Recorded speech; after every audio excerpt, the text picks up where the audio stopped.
Juice போற எலுமிச்சோல வாங்கணும்னு பார்த்தேன். இதுல ஊறுகாயே போலாம் போட்டுருக்கே. மொழிய புடுங்க, திருஷ்டி போக. தேங்காய் முடி கால் முட்டியில படலையே. ஐயோ, கடவுளுக்கு குடைச்ச தேங்காய் காலில் வரத கொடுத்து வச்சுக்கோங்க. உள்ள போங்க. இது ஒரு வீடு, இதுக்கு திருஷ்டி காய் வேற சுத்திருக்கான் பாரு. அம்மா, காய்கறி விலையெல்லாம் கண்ணா பின்னா நேரிட்டு இருக்கு. நீ பாட்டுக்கு நிறைய இருக்கேன்னு தாராளமா வெட்டி தீர்த்துட்டு இருக்காத. என்ன, இந்த காய்கறி வண்டிக்கார இனிமேல் இந்த பக்கம் வருவானுங்கிற நம்பிக்கை எனக்கு இல்ல. ஏங்க சொத்தை பார்த்து வாங்குனீங்களா? ஆமா, அடுத்த காய்கறி வண்டிக்கான வர வரைக்கும் இதை வச்சுதான் சமாளிக்கணும். இந்த கற்பூரம் பூஜை கேட்டீங்களா? அம்மா, மார்க்கெட்ல கற்பூரம் ஏகப்பட்ட டிமாண்ட். நீ பாட்டு காட்டு இருக்காத, காட்டு கப்பு நினைச்சிரு. என்னங்க இது உடைஞ்ச தேங்காய் வாங்கிட்டு வந்திருக்கீங்க? உடைஞ்ச தேங்காயா? உடைச்சு பார்த்து வாங்கணுமா? உள்ள அழுகிருந்தா அதுக்கு நீ இவ்ளோ பீஸாவா?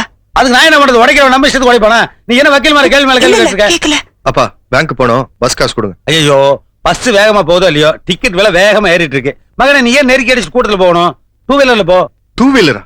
எப்பப்பா வாங்குனீங்க? எங்க இருக்கு? அதோ லுக் இட். ஏன்பா, சைக்கிள் டூ வீலரா? ஆமா, அதுக்கு 4 வீலர் இருக்கா? டூ வீலர் தானே. இவ்வளவு தாராள மனசு இருக்கிற நீங்க எப்பப்பா இதை வாங்குனீங்க? நான் எங்கப்பா வாங்கினேன்? இதோ நிக்கிறாள் எங்க அம்மா, இவளோட புவர் ஃபாதர் என்னுடைய கல்யாணத்துக்கு வரதட்சணையா இதை கொடுத்தான். வெயில கிடந்தா வேஸ்ட் ஆயிருமேன்னு நான் தான் பார்ட்பாரா பிரிச்சு பாலித்தீன் பேப்பர்ல சுத்தி பீரோல வச்சிருந்தேன். காலையில தான் உட்காந்து அசம்பிள் பண்ணேன். சரி வா, நான் டிராப் பண்ணிட்டு வரேன். நீங்க எதுக்கு? நானே போயிட்டு வந்தேன். ஐயோ, இது இங்கிலீஷ் ராலி சைக்கிள்ப்பா. எவனா வாங்கிட்டானா நான் தான் உன்னை டிராப் பண்ணுவேன், நான் தான் உன்னை பிக்கப் பண்ணுவேன்.